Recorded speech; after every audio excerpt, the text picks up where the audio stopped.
सी जो recent development हुए, जो ये कल जो डेवलपमेंट हुआ है वो एक बड़ा डेवलपमेंट था। ट्रम्प ने क्या बोला कि भाई कल यानी आज बेसिकली नो वो डील साइन करने वाले ईरान के साथ। अब ईरान ने बोला है कि भाई ऐसा कुछ नहीं है, आज नहीं, लेकिन हाँ शायद चांसेस है कि in coming days we are going to sign a deal. वो एक बहुत ही पॉजिटिव नोट है। उसके वजह से फ्राइडे हम लोग ऑलरेडी 400 पॉइंट मार्केट बढ़ चुका था। 23,400 500 के आसपास हम लोग रुके हैं। और एक थोड़ा तेजी का माहौल देखा है। तो अभी यहाँ से क्या लग रहा है, अगर ये तेजी बरकरार रखती ने स्टार्ट हो जाती है अच्छी खासी, तो यहाँ से आपको कैसे निवेश करना चाहिए, कौन से स्टॉक सेक्टर्स में निवेश करना चाहिए, हम लोग डिटेल में बात करेंगे। और देखिए क्योंकि पीछे 2 साल से हम लोग ने थोड़ा भी नो कह सकते कि रिकवरी आई नहीं है हमारे में। 2 साल से हम लोग ऑलमोस्ट 1% रिटर्न है 2 साल का, इंडेक्स लेवल पे मैं बोल रहा हूँ, मार्केट लेवल पे। जबकि बाकी सब कंट्रीज देखिए, जैसे कोरिया है, कोरिया ऑलमोस्ट डबल हो चुका है। ठीक है, ताइवान भी 60% 80% अप है, कोरिया आई थिंक 3 टाइम्स हो चुका है।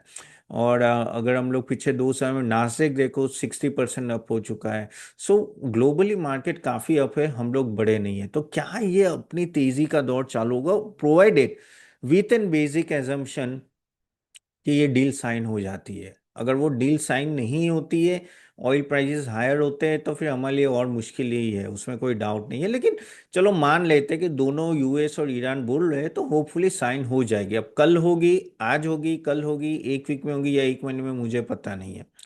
हम लोग आज जो बात कर रहे हैं कि हम आपको यहाँ से कैसे स्टेप्स लेने हैं, कैसे निवेश करने के लिए क्या क्या चीज़ें आपको ध्यान में रखनी है। क्योंकि प्रॉब्लम क्या है कि इस मार्केट में 23,400 लेवल पे काफ़ी सारे स्टॉक्स आपको अच्छे लेवल पे मिल रहे हैं। हमारा जो हाई था ऑलमोस्ट 26,300 के आसपास था।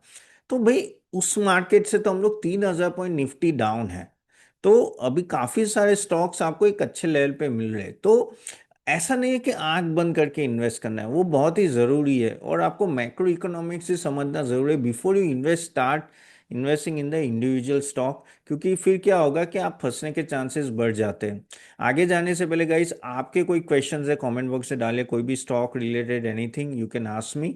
और एक स्टैंडर्ड डिस्क्लेमर जो मुझे देना पड़ता है every time, as per SEBI rules guys, यहाँ जो भी मैं बात कर रहा हूँ सिर्फ आपके नॉलेज के लिए। यहाँ स्टॉक सेक्टर जो बात करें, कोई रिकमेंडेशन नहीं है। हाँ, हम लोग रिकमेंडेशन देते हैं, हमारे क्लाइंट्स को देते हैं जो हमारे स्मॉल केस के मेंबर्स हैं। आप चाहो तो ये CA-tapan.smallcase.com में जाके देख सकते हो। देखिए आप 400 रुपीज़ से स्टार्ट होते हैं, 400 प्लस GST 472, जो बहुत ही मिनिमम कॉस्ट है और अच्छा रिटर्न भी है। आप यहाँ जाके आप देख सकते हो पिछले 2-3 महीने से।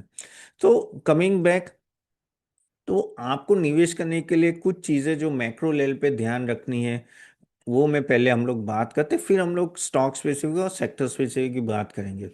देखिए मैक्रो लेवल पे अगर हम लोग देखें तो हमारा जो इन्फ्लेशन है अभी 3.9% है, जो बढ़ गया है। जो पहले अगर आप देखो 3.3% था, जो अभी 3.9% हो गया है।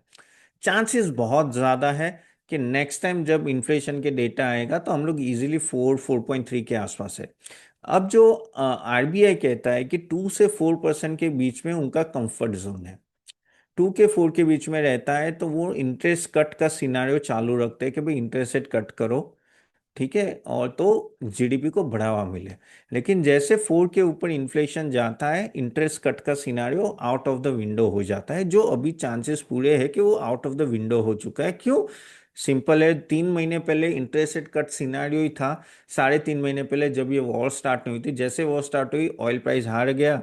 जैसे ऑयल प्राइस 100 के ऊपर गया, आपका फिजिकल डेफिसिट का प्रॉब्लम आ गया, ऊपर से रूपी वीक हो गया, और एक्सपोर्ट को इशू हो गया, स्ट्रेट ऑफ हॉर्मुज बंद हो गया। तो बहुत सारी चीजें एक साथ हुई जिसके वजह से आपका इन्फ्लेशन बढ़ने लगा है।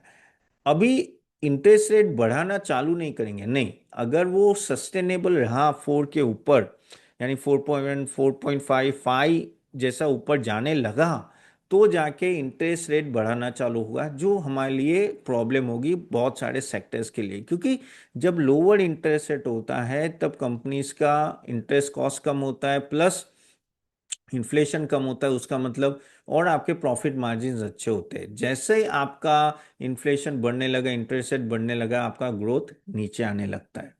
तो ये आरबीआई ने बोला है कि दे आर कीपिंग एन आई, लेकिन लगता नहीं है कि 2-3 क्वार्टर बढ़ेंगे। अनलेस अनलेस ऑयल वापस 100 के ऊपर चला है तो बात अलग है। अभी अगर हम लोग ब्रांड क्रूड ऑयल देखें आज का, तो अराउंड 86-87 के पास है, तो बहुत अच्छा नीचे आ गया है। और वो 2 दिन से आया है 90 के नीचे आया है, क्योंकि ये ट्रेड डील की बात हो रही है। लेकिन प्रॉब्लम ये होता है कि ये इन्फ्लेशन अगर हाई होता है और जीडीपी हमारा कुछ 6.6 के आसपास वो बोल रहे हैं, और नेक्स्ट 1 साल के बाद 7 के अबाव जाएगा, तो अभी ऐसे हाई इन्फ्लेशन में प्रॉब्लम होगा कि Q1 में आपके अर्निंग का इम्पैक्ट आएगा। ऊपर से हमारे लिए, मार्केट के लिए, ये एक Q1 अर्निंग तो एक है, लेकिन बहुत सारे और भी चीज़ें जो हमें ध्यान में रखनी पड़ती है। एक है भाई, यूएस कैसा कर रहा है, करेक्ट, बहुत ही इंपॉर्टेंट है। देखिए यूएस की बात करें तो वहाँ तो चारों तरफ तेजी है, ठीक है। क्योंकि एआई के स्टॉक्स बहुत चले। लास्ट शुक्रवार को एक झटका लगा था, जब लगा था एक सडनली एक बड़ा फॉल आया था, हमने देखा था एआई स्टॉक्स में। तो उसके वजह से काफ़ी यूएस मार्केट गिरा था। और उस टाइम पे अगर आप देखो तो ऐसा डर लगा था, क्या ये एआई की जो बड़ी रैली है वो थम गई है क्या। उसका मेन रीज़न वही था कि एआई में इन्वेस्टमेंट तो बड़ा हो रहा है।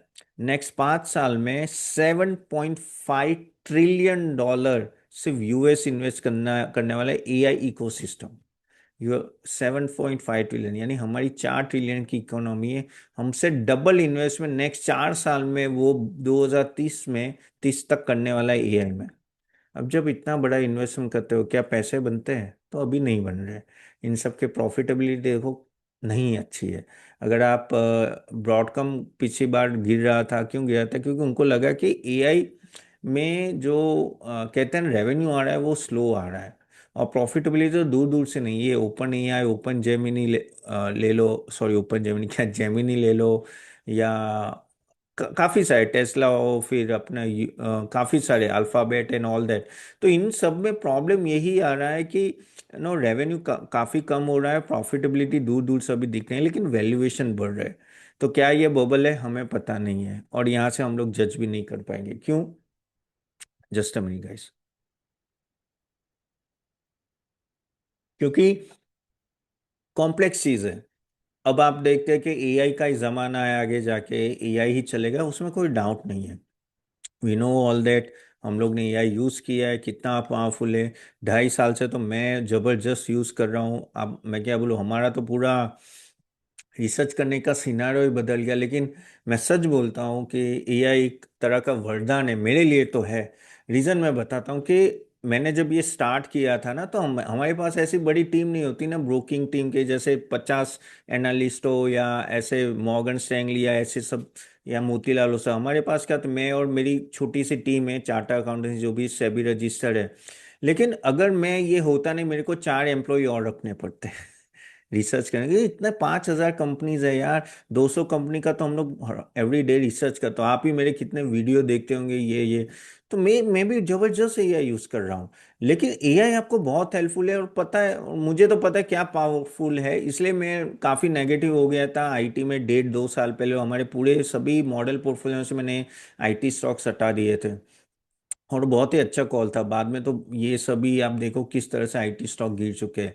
लेकिन ये आगे फ्यूचर है, उसमें कोई डाउट नहीं है।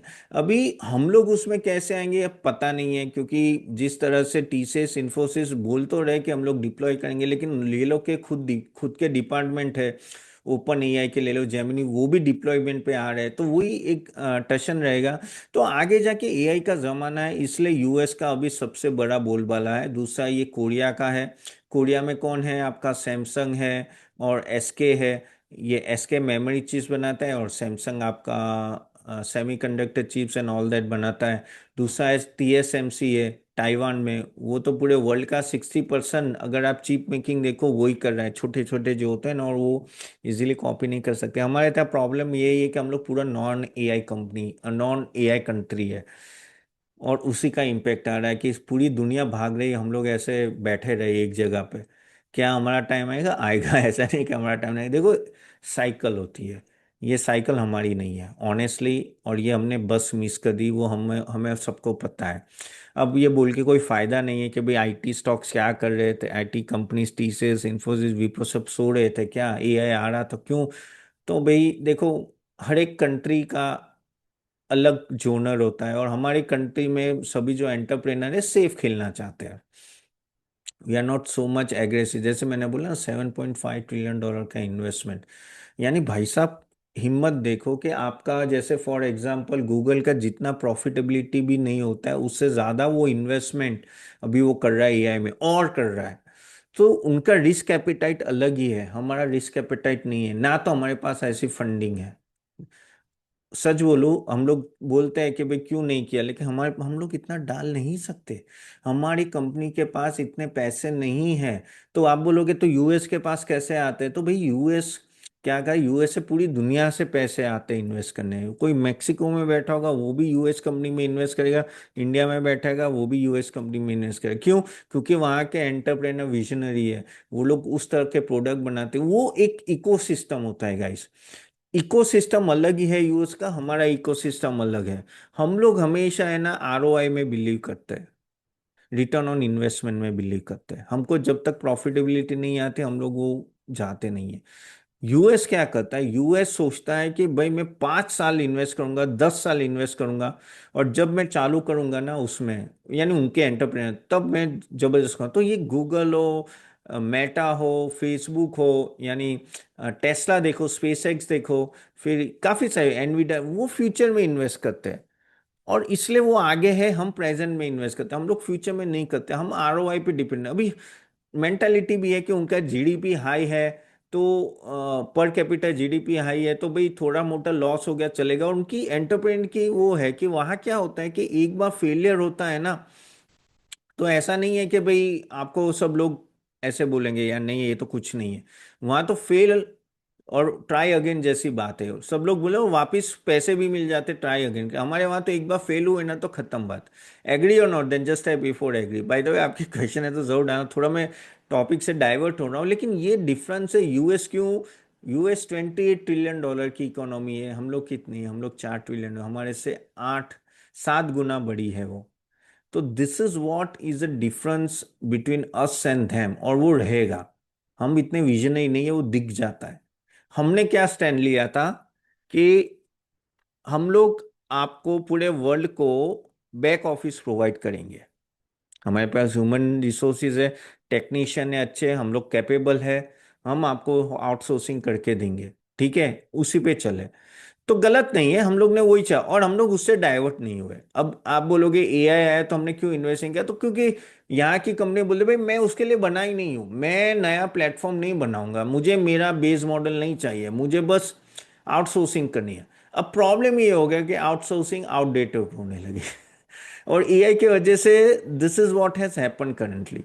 करेक्ट, इसलिए हमारा मॉडल वीक होता गया। हाँ, अगर वो एआई में करते तो वो पूरा डाइवर्जन होता, तो यानी वो कुछ डेवलपमेंट पे जा रहे हैं, जबकि हमारी कोई भी कंपनी कभी डेवलपमेंट में थी ही नहीं।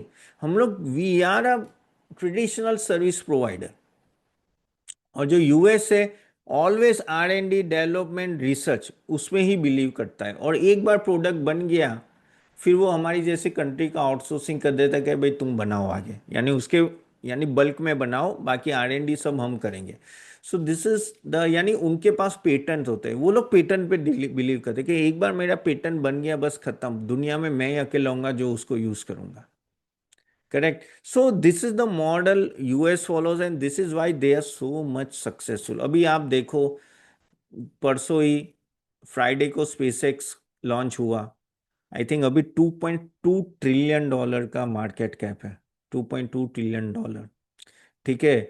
और आप समझो, जो हमारा टीसीएस की प्रॉफिटेबिलिटी जो स्पेसएक्स है उससे 10 गुनी है, तो भी हम लोग कहाँ है, टीसीएस कहाँ है और वो कहाँ है, उसका वैल्यूएशन कितना है, यहाँ कितना है। तो वो चीज है यार, और वहां पैसे भी लगते हैं यार, इतना बड़ा स्टॉक 40-30-30% से बढ़ रहा है, पैसे वहां भाग रहे हैं, that is the thing. Okay, and this is why you know there is a lot of gap between us and them. Okay, अभी इस पे भी मैं 2 घंटे बात कर सकता हूँ, मैं ज्यादा बात नहीं करना चाहता, लेकिन हाँ, अगर वहाँ एआई के बबल की वजह से अगर मार्केट गिरता है तो हम भी गिरेंगे, हम लोग विचलित नहीं रहेंगे, क्योंकि एफआई यहाँ से पैसे निकालेगी, क्योंकि सेफ हेवन में जाती है। और वहाँ का बॉन्ड यील्ड अभी 4.55% है। 4.55% यानी रिस्क फ्री, जो एक समय पे 1% 2% था बहुत साल पहले, लेकिन हाँ था। तो अभी इसलिए क्या होता है कि वो यहाँ से नहीं, हमारे वहाँ क्या होता है एफआईआई को, एक तो भाई क्वार्टरली अर्निंग तो चल नहीं रही है, प्लस आपका रूपी वीक है, वो भी है, ऑयल प्राइसेस हाई है, तो ये सब कॉम्बिनेशन की वजह से एफआई बाय नहीं करिए। तो अगर ग्लोबल मार्केट गिरते एआई की वजह से, हम गिरेंगे, हम उससे नो अलग नहीं रह सकते। चलो शायद कम गिरे, अगर ग्लोबल मार्केट 5% गिरे तो हम 2% गिरेंगे, लेकिन ऐसा नहीं कि हम 3% आउट परफॉर्म करेंगे, नहीं। एक समय था जब हम आउट परफॉर्म करते थे 2 साल पहले, अभी वो समय नहीं है। तो अभी क्या, तो भाई अभी तो ये है कि अपना टाइम आएगा, आएगा जरूर आएगा, लेकिन टाइम लगेगा, टाइम लगेगा। और ये सब चीजें स्टेबल होने में टाइम लगती है। फर्स्ट ऑफ ऑल क्या क्या चीजें होनी चाहिए, तो जैसे मैंने बोला, नेगोशिएशन आज, कल, या एक वीक में या एक महीने में ईरान और यूएस की डील होनी चाहिए, तो ऑयल भाई 80 के नीचे जाए, 75 के नीचे जाए तो अच्छा है, तो हमारे लिए बहुत ही अच्छा है, तो हमारा एक बड़ा टेंशन दूर हो जाएगा। फिर शायद क्वार्टर 1 अपना वीक जाए, क्योंकि जो अप्रैल टू जून का जो क्वार्टर है उसमें नॉन स्टॉप प्राइजेस हाई रहे, ऑयल प्राइजेस भी हाई रहे, तो उसमें कोई दो राय नहीं है कि इन्फ्लेशन बढ़ने वाला है। तो आगे जाके नो, क्वार्टर 1 थोड़ा वीक रहे, लेकिन क्वार्टर 2 से अर्निंग अच्छी होनी चाहिए, अगर यहाँ सब चीज़ें ठंड ठीक ठाक हो गई तो। That is the base case I am taking. अगर क्वार्टर 4 के रिजल्ट की बात करें जो ऑलरेडी खत्म हो चुका है, क्योंकि आज 15 जून है, तो रिजल्ट सबके आ चुके हैं मोस्टली, तो अच्छे आए। 16% से ग्रोथ हुआ है, जबकि एक्सपेक्टेशन था 8% के आसपास, तो बहुत रिजल्ट काफी कंपेरेटिवली अच्छे थे। तो क्वार्टर 4 तो अच्छा रहा मोस्ट ऑफ द कंपनीज का। Quarter 1 is a bigger question. दूसरा एक बड़ा क्वेश्चन जो हमें आ रहा है कि भाई मॉनसून कैसा रहेगा इस बार। ऑलरेडी मैथ डिपार्टमेंट ने बोल दिया है कि भाई 90% रहेगा। 90% यानी 90% ऑफ एनुअल एवरेज। जो एवरेज 95% रहता है ना, तो रेन अच्छा होता है। 100 के ऊपर चला 98 to 100 के ऊपर जाता है, तो फिर बाढ़ की, यानी बाढ़ के वजह से भी बड़े इश्यू है हमारा। हमें 95 के आसपास रहेंगे तो ठीक है, लेकिन बहुत ज़्यादा भी रेन नहीं होनी चाहिए, नहीं तो बाढ़ आ जाती है, उससे भी इशू है। लेकिन 90 is one of the worst, कह सकते हैं कि पिछले एक दो डिकेट में हमारा इस बार का जो फोरकास्टिंग है। और वो ई आई नीनो बोलते हैं कोई, हाँ आई थिंक वो EININO, if I am not wrong. तो वो उसके वजह से ये हो रहा है। लेकिन प्रॉब्लम ये एक तो साला इन्फ्लेशन ज़्यादा हो रहा है, ऊपर से अपना कहते हैं ना रूपी वीक है, एफआई बाहर जा रहे, ऊपर से रेन ठीक नहीं है, रेन अच्छी नहीं गिरेगी, तो भाई आपके पल्सीज हो या सबके वेजिटेबल्स के भाव बढ़ते हैं, अगेन इन्फ्लेशन को प्रॉब्लम है। वन ऑफ द रीज़न जो आरबीआई थोड़ा टेंशन में वही है कि भाई अगर रेन ये 2 महीने में अच्छी नहीं हुई, चांसेस दैट नो हम लोग 4.3 4.5 इन्फ्लेशन भी देखने लगे 5, तो फिर भाई इंटरेस्ट रेट बढ़ाना थोड़ा जल्दी चालू हो जाएगा, तो वो मैक्रो लेवल पे हेडविंग है। हमारा फिजिकल डेफिसिट अभी भी 4.3 4.5 है, लेकिन वो सीवियरली हिट हुआ है because of the oil prices.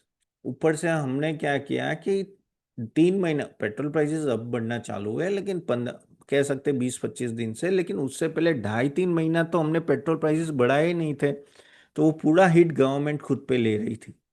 Correct. तो this is what is happening currently, कि वहाँ भी अगर रेनफॉल अच्छा नहीं हुआ तो फिर वो भी एक बड़ी दिक्कत हमारे लिए रहेगी। तो थोड़ा स्केप्टिकल तो है मार्केट। तो अगर ये रिजोल्यूशन हो जाता है तो हम शायद 23,400 500 से हम लोग 24,000 24,500 जाए, लेकिन वहां जाके अटकेंगे वापिस। क्यों? देन मार्केट भी बोलेगा ठीक है भाई, चलो जितना प्रीमियम देना था वॉर खत्म होने के लिए दे दिया भाई, now show me the earning, show me the profit, पैसे बना रहे हो कि नहीं बना, तभी मार्केट बढ़ेगा। तो वहां जाके हम लोग अटक जाएंगे वापिस।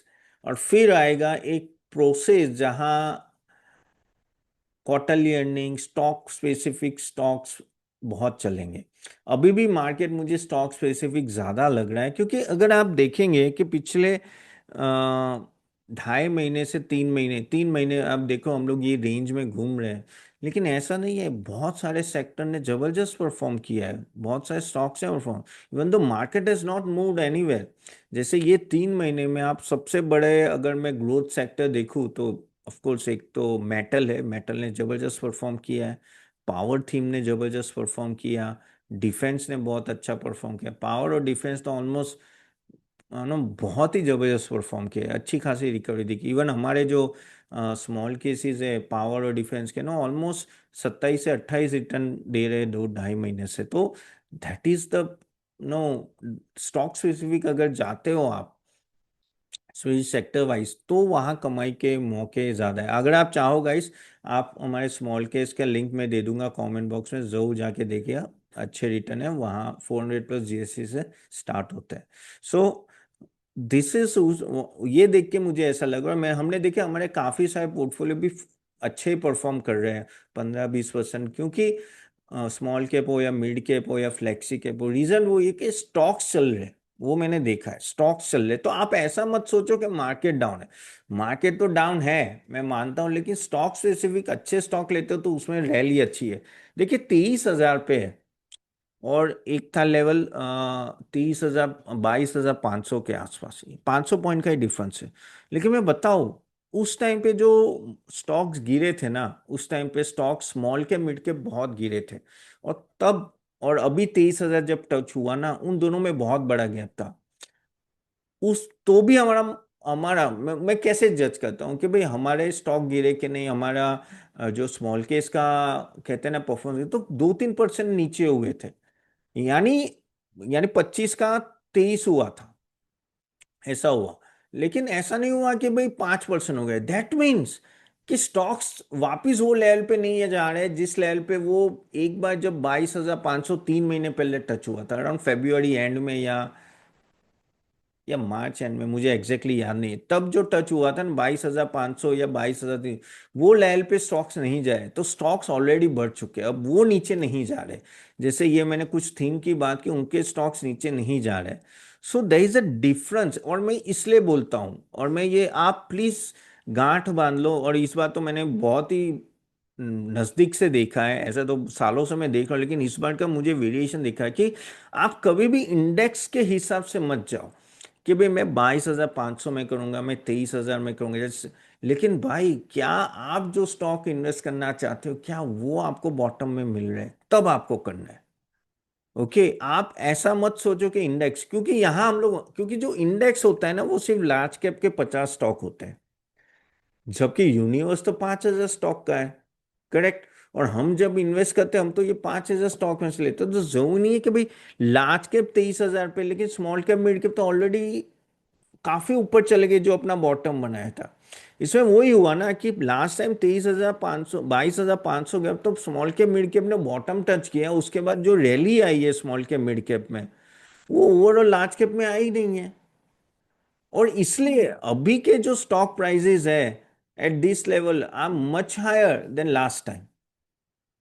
सो यू हैव टू जज at the stock level, you can not जज एट अ, कहते हैं ना कि भाई सेगमेंट लेवल, कि भाई नहीं मैं ये इंडेक्स लेवल पे। हाँ, अगर आप निफ्टी पे करते हो इन्वेस्ट, कि आप उस तरह से करते हो, तो हाँ भाई आप, तो आप इंडेक्स देखो, निफ्टी ईटीएफ लेना है या वो, तो क्योंकि वो बेसिकली वहाँ आपको नो ये देखना ही पड़ेगा कि इंडेक्स कहाँ जाए। लेकिन यहाँ तो आपको स्मॉल कैप मिड कैप एक अलग ही बॉल गेम है, तो बहुत ही चेंज हो गया है। क्लियर। तो हमेशा स्टॉक स्पेसिफिक जाओ, again I am repeating, do not go index specific. You are not कहते हैं ना कि आप एफआईआई नहीं हो कि आपको इतना देखने की जरूरत है। प्लस हमारा इन्वेस्टमेंट छोटा होता है, तो हमें तो 1-2 बार या 3 बार डाल दिया, फिर तो हम लोग लॉन्ग टर्म में बैठ जाते हैं। सो this is the thing. Plus लंबा जाओ, टेंशन मत लो, ऐसे बहुत सीन आए हैं, इंडिया ने ऐसे पिछले 50 साल में बहुत बार देख लिया है। जब से सेंसेक्स चालू हुआ है, तब से निफ्टी चालू हुआ है, बहुत बार आ चुका है, this will also go on. लेकिन टेंशन नहीं लेना है, अच्छे स्टॉक को लेके बैठ जाओ, और सालों कुछ साल रखो, 2-3-4 साल, हाँ, लेकिन तो कोई दिक्कत नहीं आएगी। ट्रम्प क्या बोल रहा है, ईरान क्या कर रहा है, मोदी जी क्या करे, उससे कोई फर्क नहीं पड़ेगा। हाँ, आपको रिव्यू करते रहना पड़ेगा, लेकिन ये टाइम बेस्ट टाइम होता है इन्वेस्ट करने के लिए। मैं वापस रिपीट कर रहा हूँ, this is the best time. और रिजोल्यूशन हो गया और रिकवरी आ गई ना भाई साहब, आप याद करोगे कि तपन सही बोल रहा था कि ये टाइम में जिसने इन्वेस्ट किया, और मैंने देखा है, मैंने पिछली बार 3 महीने में जिन्होंने हमारे मेंबर्स ने इन्वेस्ट किया उनका रिटर्न ऑलरेडी 20-25% से अभाव चला गया है। इवन तो अभी भी हम लोग 23,300 के 400 के आसपास है। Okay, so you stock specific is a game to play. ठीक है। और यहाँ से भी मुझे लग रहा है कि कहीं ना कहीं हमें नो सेक्टर स्पेसिफिक जाना बहुत ही जरूरी है, एंड रेदर देन कहते हैं ना कि इंडेक्स लेवल पे। तो पहले बात करते हैं कौन से सेक्टर्स अच्छे हैं। तो जैसे फॉर एग्जांपल अभी जो स्टॉक्स नीचे आए, तो पहले हम लोग बात करते हैं डोमेस्टिक सेक्टर से बात करते हैं। बहुत सारे हैं। तो पावर और डिफेंस तो मैंने बता ही दिया, नो ब्रेनर है, तो मैं इस पे ज़्यादा टाइम नहीं निकालूंगा कि उसमें तो डालना ही डालना है। तो वो मैं उसको साइड में रखता हूँ, वो तो चलेंगे ही चलेंगे। दूसरे सब सेक्टर्स है, जैसे हम लोग हॉस्पिटल्स देख ले और फार्मा देख ले, आई थिंक वहाँ एक अच्छा स्कोप है। हॉस्पिटल्स देखे तो अपने टॉप से अच्छे खासे धीरे धीरे नीचे आ रहे हैं, और कोई फॉर रिजल्ट भी अच्छा था, कोई दिक्कत नहीं थी। वो एक एवरग्रीन बिजनेस है। मैं यहाँ कितने सारे मेडिकल के सप्लाई, आज सुबह ही मैं एक बंदे को मिला था जो अच्छा खासा उनका बिजनेस है मेडिकल में। मतलब कि यहाँ मेडिकल में कोई मंदी होती ही नहीं है, हमेशा तेजी होती है। और वो नीचे के लेवल पे है। ओके, अगर नीचे के लेवल का बंदा बोलता है ना, क्योंकि नीचे के लेवल को ज्यादा दिक्कत आती है, ऊपर के लेवल पे क्या होता है तो भी उनका सेल्स है। वो कि कभी भी हमको ऐसा नहीं हुआ है कि साल में कि कई प्रॉब्लम है, तो ये एक एवरग्रीन बिजनेस है। तो मेडिकल में हॉस्पिटल्स ले लो या आप फार्मा स्टॉक से लो, I think health care as a sector will grow a lot from here. First of all क्या होता है कि इंश्योरेंस का पेनिट्रेशन इतना अच्छा हो रहा है अभी धीरे धीरे, आप कह सकते हैं कि health insurance and all that, तो उसके वजह से जो स्पेंडिंग एबिलिटी है, या कहते हैं ना कि वो बढ़ गई है सबकी। प्लस अब छोटे छोटे ऑपरेशंस भी ना आप अच्छी हॉस्पिटल में जाके करते हो, जैसे फोर्टिस हो गया या जाइडस हो गया या ऐसी सब। ठीक है, आपको लगता है कि यार ठीक है ना, 6 लाख का 5 लाख का मेरा इंश्योरेंस है, खर्चा 1 लाख रुपए पे करेगा इंश्योरेंस कंपनी, मेरे को थोड़ी पे करना, तो मैं बेस्ट ट्रीटमेंट क्यों ना लूँ। तो इससे क्या होता है, ऑर्गेनाइज मार्केट होते हैं, जैसे बड़े प्लेयर्स होते हैं, उनको फायदा होता है। तो आप ओपोलो ले लो, फोर्टिस ले लो, मैक्स हेल्थ के ले लो, एस्टर ले लो, कितने सारे हॉस्पिटल्स है, आप देखोगे इनकी ऑक्यूपेंसी 80% एंड अबाव जाती है हमेशा। ठीक है। और चार्जेस भी आपको पता होता है, लेकिन मोस्टली वो इंश्योरेंस कवर्ड होता है, तो दिक्कत नहीं आती लोगों को। और कोई भी मल्टी स्पेशलिटी हॉस्पिटल आनी है तो उनको 3-4 साल लगते हैं, ऐसा नहीं है कि भाई रातों रात, क्योंकि स्पेशलाइज्ड डॉक्टर चाहिए, नर्सिस चाहिए, इक्विपमेंट्स उनके, कुछ कुछ इक्विपमेंट तो 2-2 3-3 4-4 करोड़ के तो सिर्फ मशीन आती है, वो आपका जो स्कैन करते हैं ना, वो मैंने सुना है 3 से 4 करोड़ की तो एक मशीन है। तो ऐसा नहीं है कि भाई सस्ता है तो कोई रातों रात खड़ी नहीं कर सकता, इसलिए यहाँ। और प्लस जो मेडिकल टूरिज्म है बाहर से आता है, बहुत ही अच्छा आता है। अगर आप देखो सऊदी से, दुबई से, मैं खुद 10 साल दुबई रहा हूँ। भाई साहब, कोई भी ऑपरेशन मेरा कभी भी हुआ नहीं है, लेकिन फैमिली में हो या मेरे 2 सन हैं, अब दोनों की डिलीवरी इंडिया में ही हुई है। मैंने दुबई में नहीं, कि पता नहीं है, मेरे को इतना ट्रस्ट नहीं आता था वहाँ के मेडिकल पे कभी भी। तो अ, सऊदी से आते हैं, पहले तो बांग्लादेश, श्रीलंका, पाकिस्तान से भी आते थे, लेकिन अभी वहाँ से थोड़े कम हो गए हैं, श्रीलंका से तो भी आते, लेकिन वर्ल्ड ओवर टूरिज्म अपना सबसे, मेडिकल टूरिज्म में क्यों ज़्यादा है, क्योंकि हमारे हॉस्पिटल कंपेरेटिवली वहाँ से तो बहुत सस्ते है। यूएस और यूके में तो पता है 1.5 महीने बाद आपको अपॉइंटमेंट मिलती है, ऐसी हालत है वहाँ। क्यों? क्योंकि वहाँ इंश्योरेंस होता है और वहाँ पूरा फ्री होता है, सब जगह इंश्योरेंस है, दुबई में भी पूरा 100% इंश्योरेंस होता है। लेकिन इसलिए यहाँ बढ़ेगा, तो आप आपके स्टॉक स्पेसिफिक बोलूँ तो नो, आपके पास ये सब स्टॉक्स, यानी एटलीस्ट हॉस्पिटल स्टॉक्स आपके किटी में होने चाहिए। मुझे यहाँ से भी अच्छी खासी तेजी लग रही है और सेक्युलर ट्रेंड है। दूसरा एक फार्मा।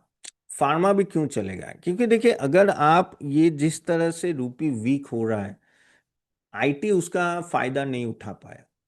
आईटी आप देखो तो 2004 की मैं बात कहूँ तो हम लोग 45 रुपीज अगेंस्ट डॉलर थे।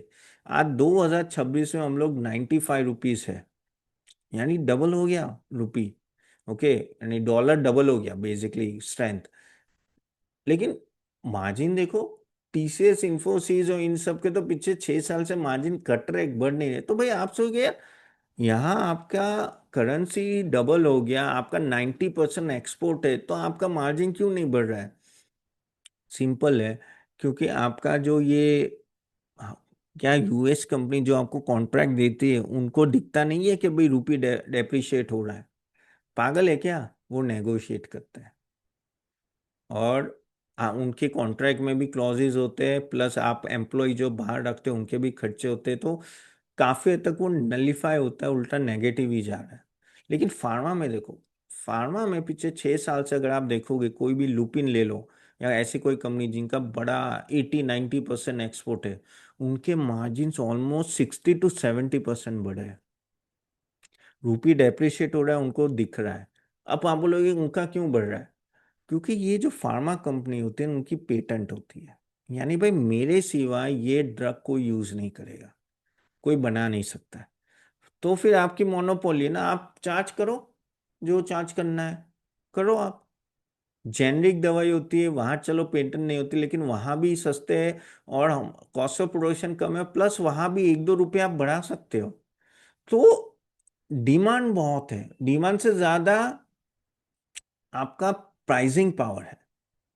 और वो प्राइसिंग पावर की वजह से फार्मा की कंपनीज के आप मार्जिन देखो ओवरऑल बढ़ रहे हैं, आप कोई भी मोस्ट ऑफ द स्टॉक के मार्जिन देखो तो बढ़ रहे हैं। And that is the biggest difference between IT and pharma as an export related sector. Okay, plus अगर आप देखो यूएस इंडिया का जो ट्रेड डील हुआ एंड ऑल दैट, उसमें कभी भी फार्मा कंपनी आई नहीं, क्योंकि वो जो जेनरिक दवा बेचती है वो सबसे लोवेस्ट कॉस्ट में है। और वर्ल्ड का, यूएस का 60% जेनरिक दवाइयों का बिजनेस इंडिया से आता है। अगर ये चीजें वो महंगी कर देंगे तो फिर उनका मेडिकल बिल बढ़ जाएगा यूएस का, और फिर वो बढ़ा, क्योंकि उनका मेडिकल बिल बहुत बड़ा है। अभी जो ट्रम्प ने भाव बढ़ाए वो स्पेशलाइज्ड ड्रग्स होते हैं ना, यानी वैसे यानी कैंसर रिलेटेड जो कहते हैं ना बहुत कम लोग हैं, उसके बहुत महंगे दाम है, बहुत एक्सपेंसिव उनके, उन पे उन्होंने वो लगा दिया टैरिफ एंड ऑल दैट, क्योंकि वो कहीं ना कहीं से आते थे और बहुत चार्ज करते थे। तो pharma sector is one of the sector ना जो मुझे लग रहा है कि सेफ रिटर्न देंगे आपको यहाँ से। प्लस उसमें सीडीएमओ बिजनेस है, सीडीएमओ यानी कॉन्ट्रैक्ट डेवलपमेंट मैन्युफैक्चरिंग ऑर्गेनाइजेशन। जैसे हमारा जो ईएमएस सेक्टर है जो लास्ट टाइम हमने डिस्कस किया था, वैसे सीडीएमओ भी होता है। CDMO I am quite bullish, और हमारे में भी, हमारे देखो ये सभी जो मैं बात कर रहा हूँ इन सब में हमारे स्मॉल केसेस में स्टॉक्स है। सीडीएमओ में बुलिश इसलिए हूँ क्योंकि चाइना+1 पॉलिसी हो रही है, और कहीं ना कहीं यूएस चाइना से डाइवर्ट होना चाहता है। और ये जो सीडीएमओ क्या करता है कि आरएनडी, जैसे मर्क है, मर्क फार्मा कंपनी, उसने पूरी आरएनडी करके दवाई बना दी और उसका पेटेंट ले लिया। फिर वो क्या करे, एक बार पेटेंट आ गया ना, फिर वो बोलता है अरे यार अभी यार ये तो मेरे को बल्क मैन्युफैक्चरिंग करना पड़ेगा, यार मेरे मेरे को इतना कैपिटल नहीं डालना है। तो वो क्या करता है कि यहाँ कोई लॉरस लैब है, डीवीस लैब है, ये सब सीडीएमओ कंपनी है, सिंजीन है, उनको बोलता है कि भाई तुम ये दवाई बनाओ, बल्क में बनाओ, ये है ऐसे बनानी है वैसे, और कॉन्ट्रैक्ट होता है, एग्रीमेंट होता है, जैसे कोई डिस्क्लोजर, यानी वो कहीं भी लीक नहीं कर सकते data and all that stuff होता है। ठीक है, और वो बल्क में हम बना, तो फिर इसमें क्या होता है, फिर लॉरस लैब या डीवीज लैब वो पूरी लाइन डालते हैं और पूरा बल्क मैन्युफैक्चरिंग करके देते हैं। अब इसमें क्या होता है कि आपको अच्छे अच्छे, वो कहते हैं ना कि एम्प्लॉयज चाहिए, स्पेशलाइज एम्प्लॉयज चाहिए। और हमारे वहाँ बायोटेक के और केमिस्ट्री के रिलेटेड ना बहुत अच्छा खासा मैन पावर है, तो वो पूरा इसमें यूज़ होता है जो यूएस के पास नहीं है, और ऐसे देश में बनता है जहाँ इतना मैन पावर हो। ओके, तो India is very good in that, और आई थिंक कहीं कहीं हम लोग चाइना को अच्छा टक्कर दे रहे हैं। तो ये जो सीडीएमओ सेक्टर आगे जाके बहुत बड़ा होगा, बहुत बड़ा होगा। अब इसमें फायदा क्या है? फायदा ये है, एक तो लंबे कॉन्ट्रैक्ट होते हैं, 3 साल 5 साल, और आपका मार्जिन मेंटेन हो जाता है, प्लस आपका कॉन्ट्रैक्ट होता है, प्लस ये जो रूपी वीकनिंग एंड ऑल दैट का इम्पैक्ट नहीं होता है एंड ऑल दैट, उससे फायदा ही होता है इनडायरेक्टली। तो बहुत सारे रीजन है, और इसलिए सीडीएमओ बिजनेस, आप लॉरस लैब देखो किस तरह से भागा है। अगेन गाइस, कोई रेकमेंडेशन नहीं है, मैं जस्ट आपके नॉलेज के लिए बता रहा हूँ, बट या आप आप इम्पैक्ट देख रहे हो। तो ये जो पूरा सेगमेंट है, हेल्थ केयर, फार्मा, सीडीएमओ, जरूर इन्वेस्ट कीजिएगा, ये अच्छा है, and I think it will give you much more steady return. दूसरा एक सेक्टर है जो मैं बात करूंगा, वो है hotels.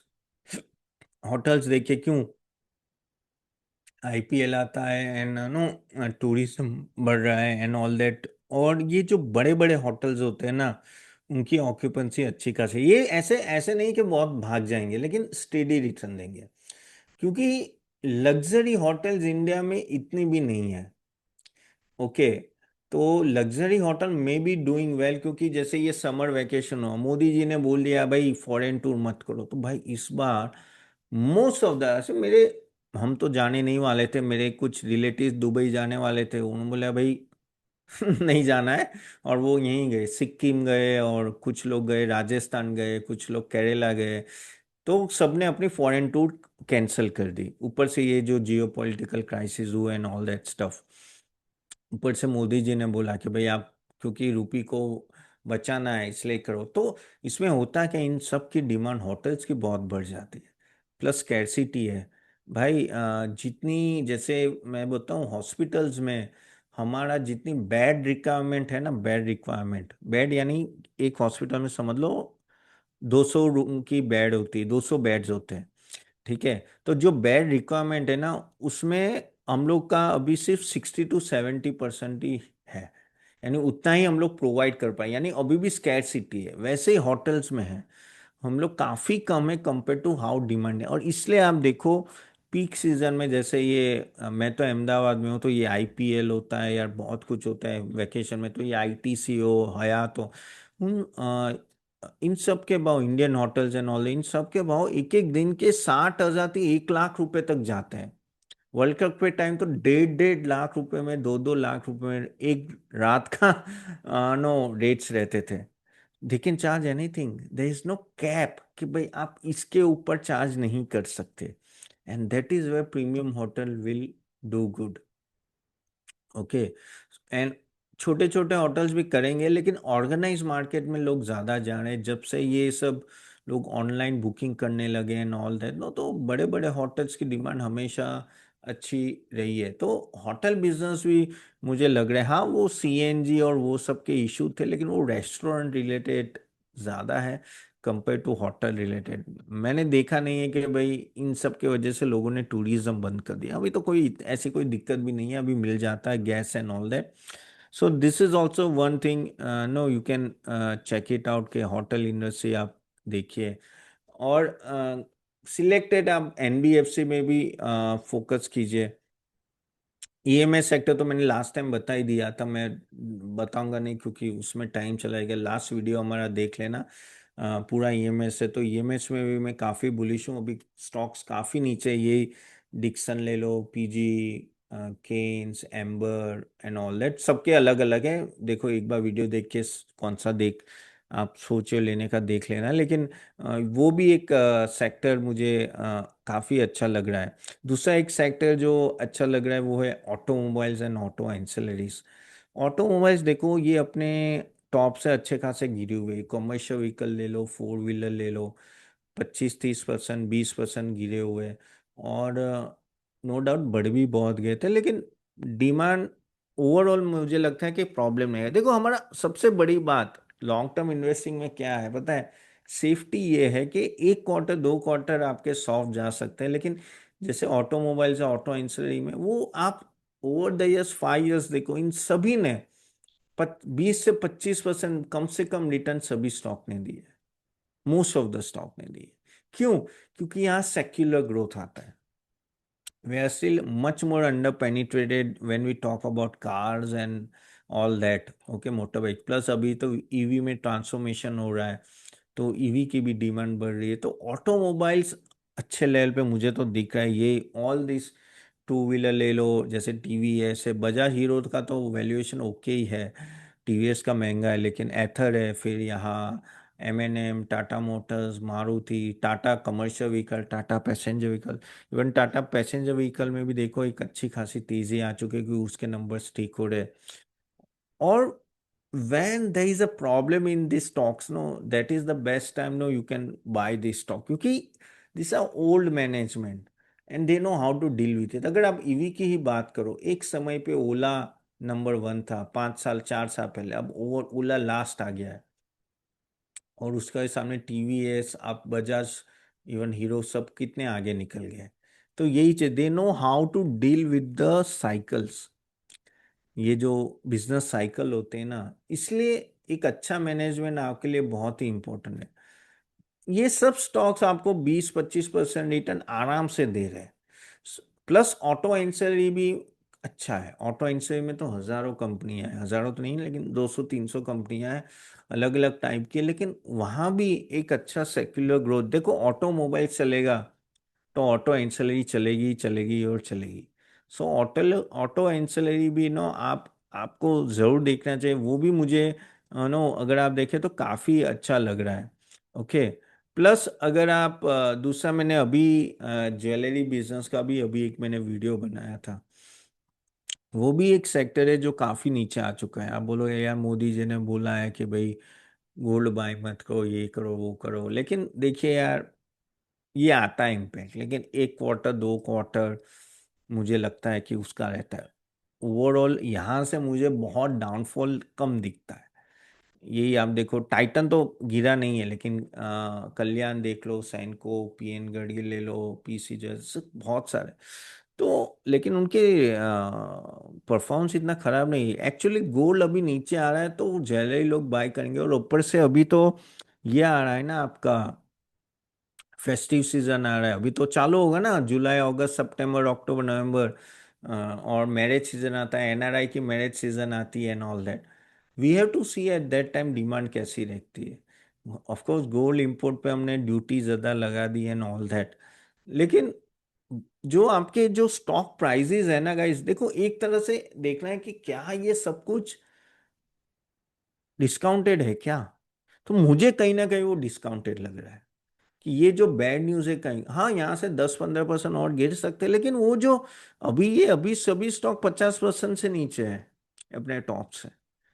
So there I see an opportunity कि ये परमानेंट नहीं है, तो ये गोल्ड प्राइसेस वापस ऊपर जाएंगे, और इन सब की डिमांड, इंडिया या देखो कुछ भी हो, ज्वेलरी की डिमांड रहेगी ही रहेगी। हाँ 1-2 क्वार्टर हो जाएगा, और अगर ये मैं बोलूँ आपको कि अगर ऑयल स्टेबल हो गया, अगर ये रिजोल्यूशन आ गया और हमारी अर्निंग ठीक ठाक, अर्निंग से ज़्यादा एफआई की सेलिंग रुक गई, जो अभी दिख रहा है थोड़ा थोड़ा रुक रही है अभी एफआई वावे, तो अपने आप रूपी स्टेबल होगा। अपने आप रूपी अगर स्टेबल होता है ना, तो फिर गवर्नमेंट का भी जो गोल्ड ऊपर जो फोकस है ना, वो थोड़ा हट जाएगा, और गोल्ड विल स्टार्ट, यानी तो भी फर्क काफी पड़ जाएगा। तो when there is a bad news in a sector, no, and वो जब डिस्काउंट होने लगे ना, that is the best time to buy. मैंने मेरे जो हाईएस्ट मल्टी बैगर रहे जो हमने रेकमेंड दिए, वो तब लिए हैं जब there is a most of bad time. जैसे for example, just to give an example, again disclaimer, ये हो सकते हैं हमारे स्टॉक्स हमारे पोर्टफोलियो में, जैसे ये water treatment stock we bought at a very low level, बहुत ही कम लेवल पे हमने ये स्मॉल केसेस में ऐड किए थे एंड ऑल दैट, एंड उसके बाद आप ये सब देखो, एनवीरो देख लो, या डेंटा वाटर, ऐसे लेके बहुत सारे, कौन सा था दूसरा, वाबा एंड ऑल दैट। तो क्योंकि एवरीथिंग डिस्काउंटेड, और कभी कभी market will react so much कि आपके प्राइस बहुत लो चला जाता है। और वहां क्या इशू था, वहां वर्किंग कैपिटल का इशू था, क्योंकि भाई उनको कॉन्ट्रैक्ट तो मिल रहे थे लेकिन गवर्नमेंट से पैसे नहीं आए थे। लेकिन जैसे वो जल योजना उन्होंने अनाउंस की, उसके बाद देखो तो बहुत ही बड़ा चेंज आया वहां। ओके। तो वाटर ट्रीटमेंट पे गवर्नमेंट ने बोला है 8.5 लाख करोड़ का वो योजना है। अब ये सब स्टॉक छोटे हैं, मैं ऐसा नहीं बोला अभी लेवल है बाई करने के लिए, ऑलरेडी बहुत भाग चुके, but you have to find invest when there is a adversity in that stocks. Okay, तो उस टाइम भी इतने सस्ते मिल जाते हैं कि आपको एक साल में भी 50% से ज्यादा रिटर्न मिल जाए, कभी कभी 2-2 महीने, और मैंने देखा है ये इस तरह से रिटर्न आए भी है। तो और लॉन्ग टर्म में तो कोई टेंशन नहीं है। और एक सेक्टर जो मैं थोड़ा जल्दी बोल रहा हूँ लेकिन मुझे अभी ऐसा लग रहा है, do you want to know about that sector, then just have yes in the chat box. Okay, जो मुझे लग रहा है कि एक एक दो क्वार्टर में अच्छा आएगा, तो वो है केमिकल सेक्टर। केमिकल सेक्टर एक ऑलरेडी, अगर अगर चीजें ठीक हो गई, अगर स्टेट ऑफ हॉर्मुज ओपन हो गया, अगर यूएस और यूरोप की इकोनॉमी थोड़ा ठीक ठाक हुई, तो ये केमिकल सेक्टर ऑलरेडी बहुत ही नीचे है, बहुत ही नीचे है। और पिछले 3.5 साल से वो अंडर परफॉर्म कर रहा है। देयर में भी ये टाइम कि ये वापिस रिकवरी आ सकती है। Yes Nitesh. Okay, speciality chemical ले लो और केमिकल, तो क्यों? क्योंकि काफी सारे, जैसे आप पीआई इंडस्ट्री ले लो, यूपीएल ले लो, इन सब का 90% अगर आप देखो तो एक्सपोर्ट है। तो वहां पे मुझे लग रहा है कि थोड़ा भी अगर रिकवरी आता है तो ये रॉकेट की तरह कंपनियां भागेगी। ये अभी क्या हो रहा है कि अभी ये कंपनियां ऊपर जाती है नीचे आ जाती है, ऊपर जाती है नीचे आ जाती है, तो थोड़ा अभी भी है प्रॉब्लम। इस तरह से मैंने आपको बताया, अगर उस तरह से भी इन्वेस्टमेंट करेंगे ना, आई थिंक आगे जाके आप अच्छा कमाओगे। और I just wanted to show you now our small case is our framework which will help you out to grow your portfolio. Before I go, I just wanted to introduce myself again. I'm a chartered accountant and a SEBI registered research analyst. Earlier acted as a portfolio manager, and now I'm a manager, but handling our model portfolios. I analyze more than 1,000+ crores of portfolio clients. My TH is 4,000+ across the world, and investor impact is 1 lakh+ across the world. Again this is our SEBI register number, आप जाके देख सकते हो। सभी SEBI compliance है, सब कुछ audit होता है, रेगुलर ऑडिट होता है, और मैं जो आपको अभी रिटर्न दिखाऊंगा वो भी सब ऑडिटेड है। ओके, तो टेंशन मत लीजिए, ऐसे कोई हम लोग फेक आपको रिटर्न दिखा नहीं रहे। I do come regular on TV appearances like 80 Now, 80 Now Swadesh, CNBC, Z, NDT, Profit, Money 9 and all that. Okay, Business Today and all that. काफ़ी सारी, जैसे निकुंज दालमिया के साथ और बाकी सब एंकर के साथ काफ़ी टाइम आप लोगों ने मुझे टीवी में भी देखा होगा। ओके, दोनों तीनों लैंग्वेज में आता हूँ, हिंदी, इंग्लिश, गुजराती, तीनों लैंग्वेज में आता हूँ मैं। Okay, and this is of NDTV Profit. Okay, और मैं काफ़ी हमारे मेरे पब्लिकेशंस होते हैं, Economic Times, Business Standard, Business Today, meet and all that. Now talking about, जैसे मैंने आपको बोला कि हमारे जो स्मॉल केसेस है, 7 स्मॉल केसेस है, और ये जो मैं अभी आपको रिटर्न दिखाऊंगा वो ऑडिटेड है, यानी ये कोई फेक नहीं है, मैंने मेरे कंट्रोल में नहीं है। एक बार मैंने सेट कर दिया, फिर वो अपने आप कैलकुलेट होता है और वो रिटर्न को वेरीफाई भी किया जाता है। Okay, so this are the various small cases. ठीक है, अब नाउ इफ यू सी, आपके रिस्क प्रोफाइल के हिसाब से आपको इन्वेस्ट करना है। ओके, जैसे आपको बेसिकली आप ज़्यादा रिस्क लेना चाहते हो तो स्मॉल और मिड कैप में जा सकते हो, and in that way. Again ये हमारे पोर्टफोलियो 400 रुपीज़ से स्टार्ट होता है, बहुत ही मिनिमम प्राइस है पर मंथ, प्लस जीएसटी, यानी 472 रुपीज़ होगा, विच इज़ नथिंग। आपको भी बताइए, आज अगर संडे है तो भाई ऐसे रात को अगर खाने निकलोगे तो 1,000 रुपये ऐसा खर्चा हो जाता है। तो ये आपको बहुत ही रीजनेबल प्राइस में, प्लस आपको मंडे सेशन होगा, जैसे Monday every 9 PM, every day, every time Monday 9 PM we have a session, जहाँ आप और हमारी बात होगी, जैसे आज बात हुई, लेकिन आज मैंने आज पब्लिक के साथ है, वहाँ सिर्फ मेंबर्स होंगे और आप मुझे कोई भी क्वेश्चन पूछ सकते हो। उस टाइम पे होस्ट एंड पैनलिस्ट ही होगा, जैसे आज भी है, आपके क्वेश्चंस मैं ही पढ़ पा रहा हूँ, आप नहीं देख सकते हो और कोई और नहीं देख सकता, यानी कोई भी बंदा, जैसे नितेश है, उन्होंने पूछा कि सर 2 लाख रिलायंस से क्या करूं, सो आई कैन आंसर देम, और किसी को पता भी नहीं चलेगा, यानी मैं ऐसा नहीं बोला कि भाई नितेश के पास 2 लाख के रिलायंस है, तो बहुत ही आपका पोर्टफोलियो किसी और को नहीं दिखेगा। प्लस फायदा ये है कि इसमें ये होगा कि आपको एक गाइडेंस मिलेगा, क्योंकि आप लोगों के पास, चलो आप तो ये ले लोगे, लेकिन आपके पास ऑलरेडी 50 स्टॉक होंगे, 100 स्टॉक होंगे, उसमें करना क्या है, उसमें कंफ्यूजन है एवरी वीक क्या स्ट्रेटेजी होनी चाहिए, तो वो आपको वो सेशन से पता चलेगा। That is the best session to have, क्योंकि आप जब लॉन्ग टर्म जाते हो तो हमारा टाई अप होगा 2 साल, 5 साल, 10 साल के लिए। ऑफकोर्स बीच में आपको तोड़ना है तो तोड़ सकते हैं, ऐसा कोई है नहीं, लेकिन कैसे आगे बढ़ना है वो सिस्टमेटिक इन्वेस्टमेंट करना बहुत ही जरूरी है।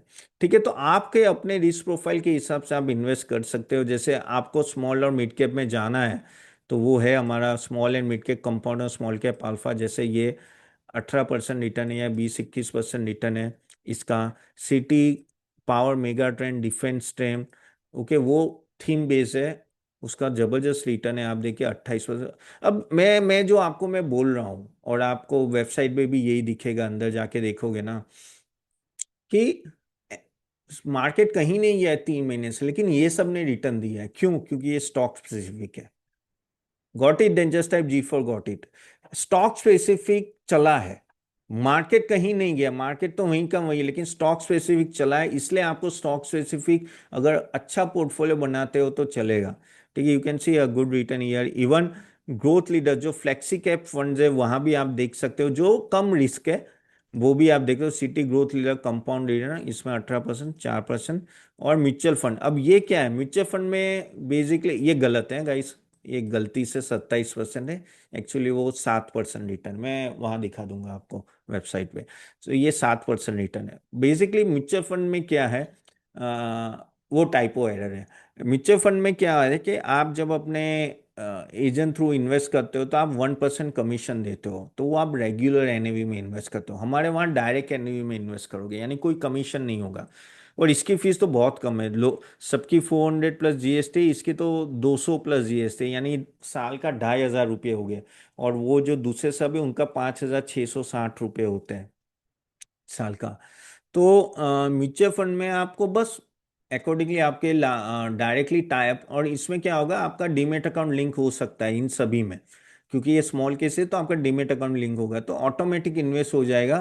तो आप कमीशन बचा लोगे गाइस। आपको अभी लगता है कि यार ठीक है ना 1% है, लेकिन जब आपका म्यूचुअल फंड समझ लो 50 लाख हो गया ना, तो 50 लाख यानी हर साल आप 50,000 रुपये कमीशन देते हो बिना वजह, इवन दो आप कुछ चेंज नहीं किया म्यूचुअल फंड में। आप समझ रहे हो मैं क्या बोल रहा हूँ? और डायरेक्ट एनआई में आप कमीशन ही नहीं दोगे। ये हमारी जो 2,500 रुपये की फी है वो, that is the best thing you can have. So different different category है, आप कर सकते हो, वेरी रीजनेबल रेट में है। और जैसे मैंने बोला गाइस कि हमारा मार्केट नहीं चला, लेकिन हमारा परफॉर्मेंस तो है, और वही उस तरह से आप अगर करोगे ना, the chances are much more कि आप कमाओगे। ओके, एनजे, हाँ शायद राजेश शाह, एनजे हमारी 20 ब्रोकिंग फॉर्म है, उसमें एनजे नहीं है शायद, you are right. Okay, now this is are the funds again. There are three type of portfolio: quarterly, half yearly, yearly. 500 plus GST, 450 plus GST, 400 plus GST, ये renewal same price में होगा। अगर मैं fees बढ़ा देता हूँ तो आपकी यही फीस रहेगी जब भी आप रिन्यू करोगे। आपको जैसे मैंने 400 का 1,000 रुपये कर दिया, मैं करूँगा, आगे जाके करने वाला हूँ, लेकिन आपकी फीस नहीं रहेगी। आपकी यानी 1,000 रुपये नहीं, आपकी ये रहेगी। तो ये फायदा है, अभी आप एंटर कर दो तो ये फीस लॉक हो जाती है जब तक आप हमारे साथ रहते हो, रिन्यू करते रहते हो। ठीक है, again what you are getting, आपको एक पूरा स्टॉक लिस्ट मिलता है, discipline allocation, periodic review, rebalancing, direct ownership in demat account. जैसे मैंने बोला, आप अपना डीमेट अकाउंट लिंक कर सकते हो। उससे क्या होगा कि आपको खुद ध्यान देने की जरूरत नहीं है। आपने समझ लो आज आपने स्मॉल केस बाय किया और आपको लगता है कि कल मुझे लाख रुपए इन्वेस्ट करना है, क्या पता आज ट्रेड डील साइन हो गए, कल बढ़ गया तो मेरे को अभी से ही डाल देना है।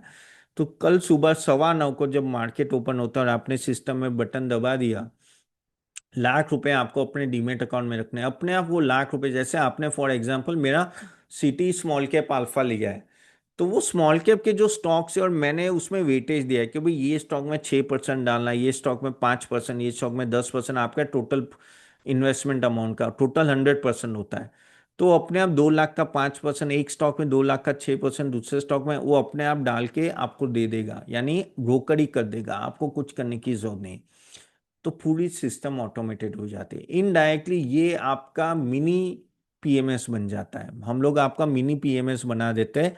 और पीएमएस क्योंकि में बहुत चार्जेस होते हैं, जैसे फॉर एग्जांपल पहले मैं बता देता हूँ किस तरह से होता है। जैसे मैंने बोला कि ये पोर्टफोलियो मैं हैंडल कर रहा हूँ, मैं और मेरी टीम, इसमें जो भी चेंजेस होंगे हम करेंगे और आपको इंटीमेशन आएगा। आपको बस इसको सब्सक्राइब करना है। ये 400 प्लस जीएसटी यानी 470 रुपये में आपने उसको सब्सक्राइब कर दिया।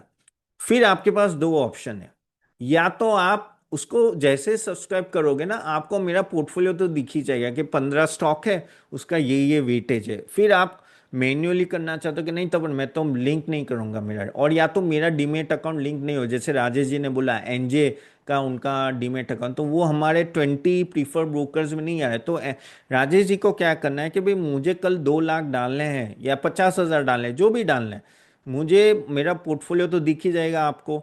बस वो पोर्टफोलियो में based on the weightage 2 lakh रुपए आपको एलोकेट कर देने हैं, वो मैन्युअली करना पड़ेगा।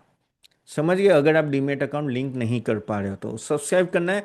फिर डीमेट अकाउंट अगर आप लिंक करते हो तो आप हमारे वहाँ वेबसाइट में जाके आपको बस लाख रुपए डालने हैं, ऐसा लिख दो इन्वेस्ट नाउ में, फिर लाख रुपए, और फिर बटन दबा दो, वो अपने आप दूसरे दिन 9:15 को, क्योंकि आपने अपना डीमेट अकाउंट लिंक कर दिया, अपने आप आपके डीमेट में एलोकेट हो जाएगा। उसमें ग्रो, अपस्टॉक, मोतीलाल, एंजल, ऐसे सब है, सब है। सभी सभी बड़ी ब्रोकिंग तो सभी है। आई थिंक एक शायद शेर खान नहीं है, बाकी मोस्टली सभी है। शेर खान से अभी तक हुआ नहीं है, लेकिन तो इनिशियल पोर्टफोलियो आपका बन जाएगा। और दूसरी बात कि तपन, अगर तूने चेंज किया, आपने कोई चेंज किया कि 1 महीने के बाद मुझे लगा कि भाई ये स्टॉक निकालना है, तो उसके जगह में दूसरा स्टॉक लगा। जैसे फॉर एग्जांपल मेरे पास एनटीपीसी ग्रीन हमने डाला, अगेन रेकमेंडेशन नहीं है, ये हमारे पोर्टफोलियो में नहीं, लेकिन समझ लो एनटीपीसी ग्रीन हमारे पोर्टफोलियो में है और मैंने वो निकालना चाहता हूँ और उसके सामने एनटीपीसी लेना है। तो आपको ईमेल आएगा, व्हाट्सअप आएगा कि भाई तपन दोषी ने ये चेंजेस हुए, do you want to do it? आप अप्रूव करना चाहते हो, आप अप्रूव करोगे। अब बटन से वो अप्रूव करना होता है। जैसे आप अप्रूव करोगे, अगर आपका डीमेट अकाउंट लिंक है, दूसरे दिन क्या होगा कि अपने आप वो एनटीपीसी ग्रीन बिक जाएगा और उसके जगह एनटीपीसी आ जाएगा। नहीं तो आपको पता तो चल ही जाएगा कि तपन ने ये चेंजेस की है, वो मैन्युअली जाके आपको चेंज करना पड़ेगा। लेकिन आपको हम ही बताएंगे, आपको खुद करके करना नहीं है। आप देखो, एक स्टैंडर्ड, प्लीज मुझे फॉलो करो। अगर मेरे पे ट्रस्ट कर रहे हो, अगर आप मेरे पास आ रहे हो, तो अपना दिमाग मत लड़ाओ। सिंपल है। जैसे आप डॉक्टर के पास जाते हो, ठीक है, आप बीमार हो, 3 दिन दवाई लेते हो, भाई यार ठीक नहीं हो रहा, फिर जाते हो डॉक्टर, डॉक्टर बोले भाई तेरी बीमारी ये नहीं, तेरी ये है, और ये रही दवाई, खा ले। आप वो उसका 3 दिन का कोर्स, 2 दिन का कोर्स, बिना क्वेश्चन के इस दवाई में क्या है, क्या कंपोनेंट है, क्यों है, ये दवाई एक टाइम क्यों लेने की, 2 टाइम क्यों नहीं लेनी है, क्या आप क्वेश्चन करते हो? जस्ट यस और नो? No, correct. बस वैसा ही है भाई, अगर मैं बोल रहा हूँ फॉलो करो। देखो आप क्वेश्चन कर सकते हो, ऐसा नहीं है कि मत करो, मंडे सेशन होगा, आप करो, लेकिन ज्यादा दिमाग मतलब, इसलिए मैं बोल रहा हूँ कि भाई ये हमारा काम है। मैं पूरे दिन टीवी में होता हूँ, यूट्यूब, पूरी मेरी रिसर्च, मेरा धंधा ये है।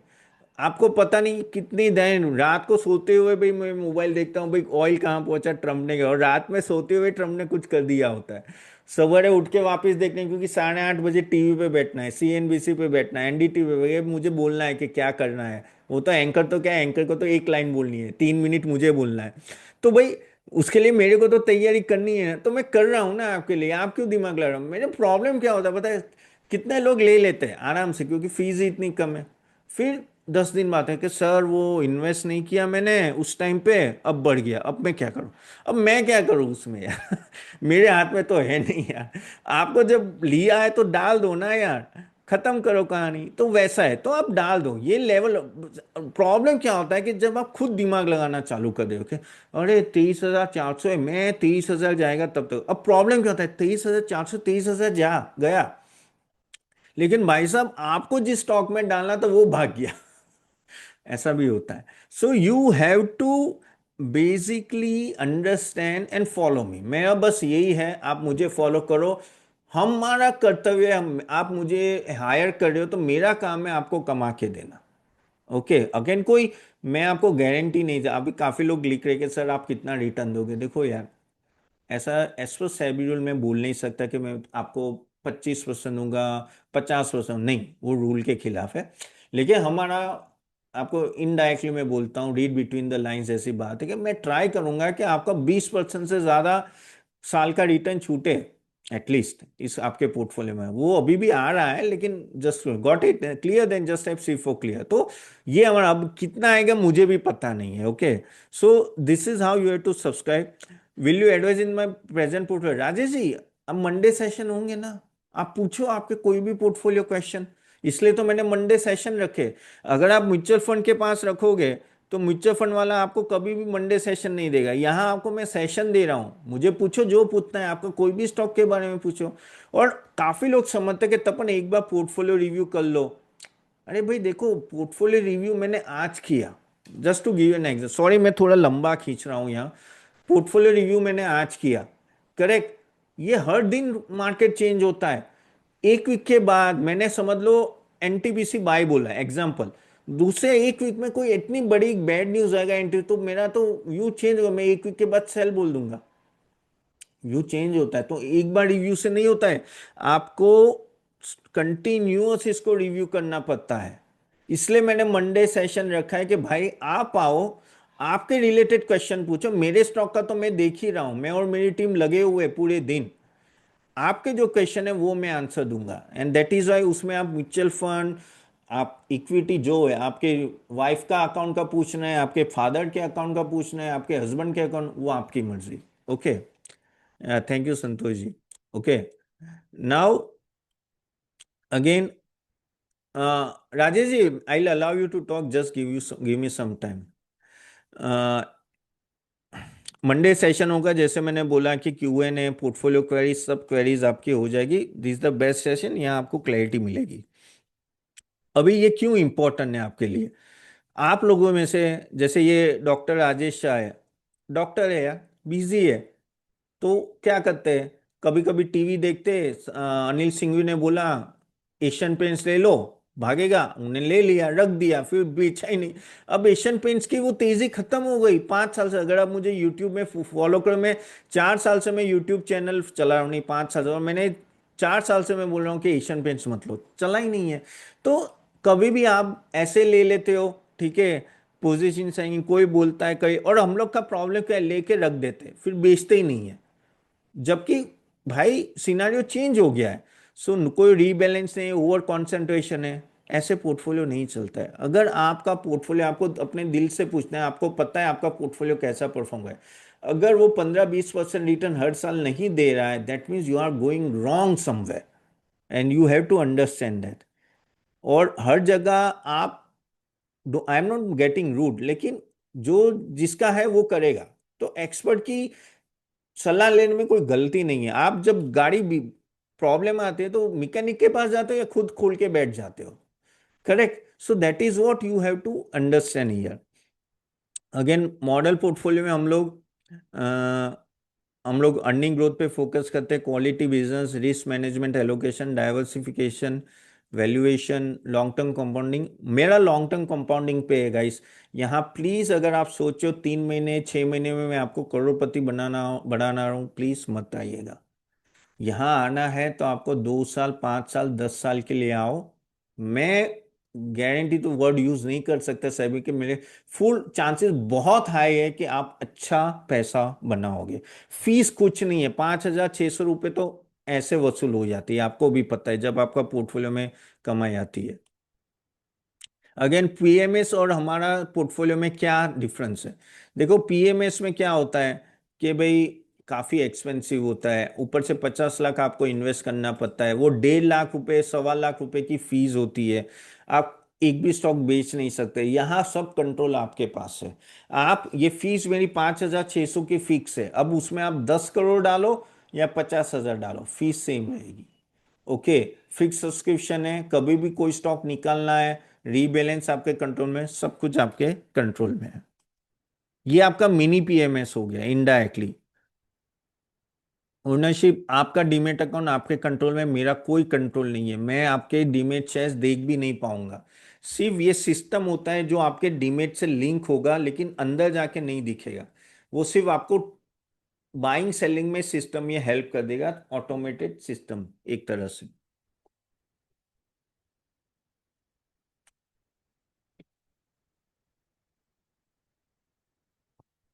फ्लेक्सिबिलिटी, आप अपने स्टॉक ऑन कर सकते हो, कभी भी बेच सकते हो, कभी भी परमिशन लेने की जरूरत नहीं। और जो भी पैसे होंगे आपके अमाउंट आपका डीमेट अकाउंट में जैसे आपको 2 लाख डालना है, मुझे नहीं देना है आपको। आपके मुझे तो सिर्फ वो 5,600 की फी देनी है साल की, खत्म बात। बाकी जो 2 लाख है आपके डीमेट अकाउंट में ही रहेंगे, और आपका ही ओनरशिप है, मेरा कोई उसमें है नहीं। और रीबैलेंसिंग में जैसे मैंने बोला, हम जब रीबैलेंस करेंगे आपको मैसेज आएगा, व्हाट्सअप आएगा, रिमाइंडर्स आएंगे। अगर समझ लो आपने वो मैसेज मिस कर दिया, तो भी आपको मेल्स आएंगे रिमाइंडर के, भाई तपन दोषी ने, सीए तपन दोषी ने 2 दिन पहले रीबैलेंस किया, क्या आपने किया क्या?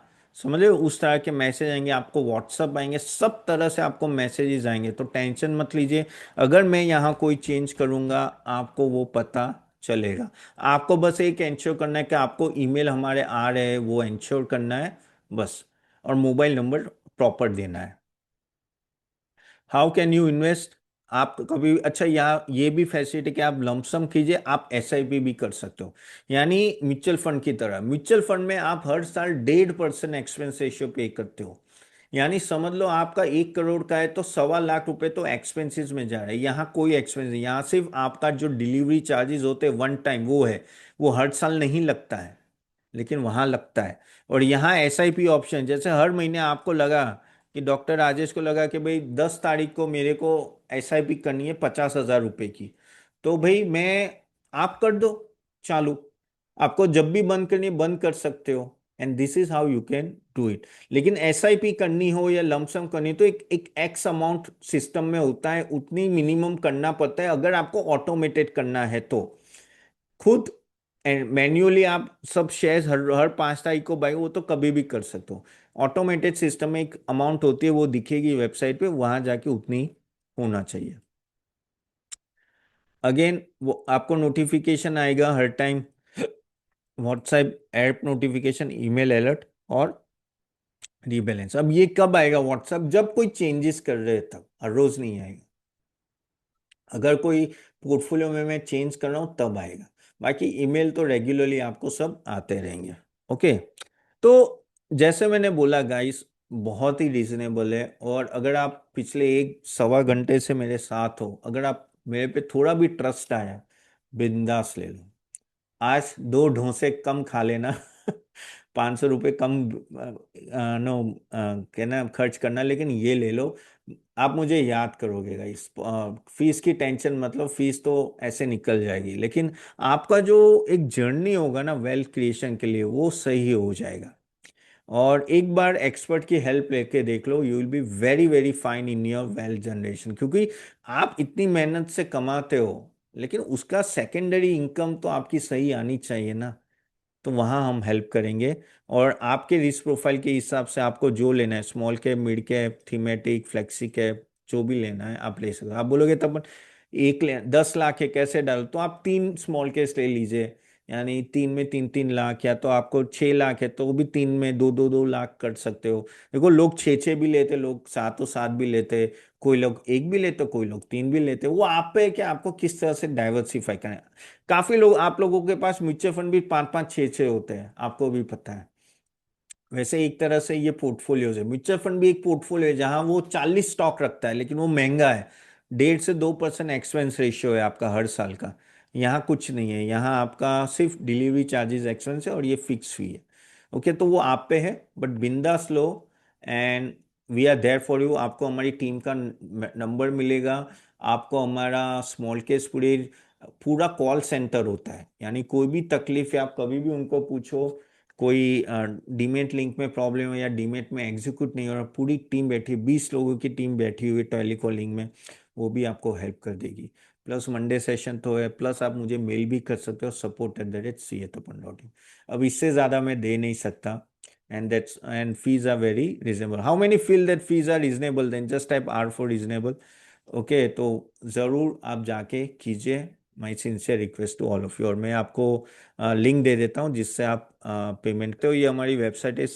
जो मैंने आपको लिंक दी है CA-tapan.smallcase.com, कमेंट बॉक्स में जो लिंक दी है, और यहाँ सभी आपके है स्मॉल केस, उसमें आप करिए। जैसे फॉर एग्जांपल ये आपको डिफेंस में जाना है तो यहाँ आप क्लिक कीजिए सब्सक्राइब नाउ बटन। ठीक है, अगर आप सब्सक्राइब नाउ बटन दबाओगे, ठीक है, तो या तो आप अंदर भी जाओगे ना तो you can see our performance also. ये देखिए, ये देखिए आप, 28% रिटर्न है। ओके, ये पीछे 3 महीने में। ओके, तो अगर आपको ये निवेश करना है तो ये सब्सक्राइब नाउ बटन दबाना है। ओके, आप बोलोगे तो अपन ये क्या है ये, अरे ये अगर SIP करनी है ना तो इतनी अमाउंट रखनी है, नहीं तो नहीं रखनी है। ठीक है, नहीं तो आप 10,000 भी डाल सकते हो। ऐसा कोई है नहीं कि भाई आपको मिनिमम, मैन्युअली तो कुछ भी अमाउंट 5,000 भी डाल सकते हो, से 1 करोड़ भी डाल सकते हो। अभी आप देखिए कि ये आपका आ गया। अब आप यहाँ, एक मिनट, ये मेरा वेब ऑलरेडी ईमेल आईडी से लिंक है तो मैं ये लॉग आउट कर लेता हूँ। अच्छा, लॉग आउट हो गया अभी। अभी ये मैं सब्सक्राइब नाउ बटन दबाता हूँ। ठीक है, और यहाँ मैं अपना ईमेल आईडी डालता हूँ। अब समझ लो मेरा ईमेल आईडी मैंने ये डमी कर रहा हूँ। ठीक है, कंटिन्यू। और ये देखो, ये 12 मंथ का 472, 5664 फीस होती है, वेरी रिजनेबल। फिर आप उसको कंटिन्यू बटन दबाओ। Okay, so just continue. फिर यहाँ आप पान कार्ड नंबर डालो और फ़ोन नंबर डालो। पान कार्ड नंबर क्यों डालना है? क्योंकि गाइज हमारा एज पर शेड्यूल मुझे KYC करना पड़ता है, तो सिर्फ एक छोटा सा पान कार्ड नंबर डालना है। मोबाइल नंबर डालोगे, फिर आपको OTP आएगा, OTP यहाँ डालोगे, फिर आपको पेमेंट कर सकते हो। तो credit card, debit card, UPI, इन सब के थ्रू आप पेमेंट कर सकते हो। This is how you have to subscribe.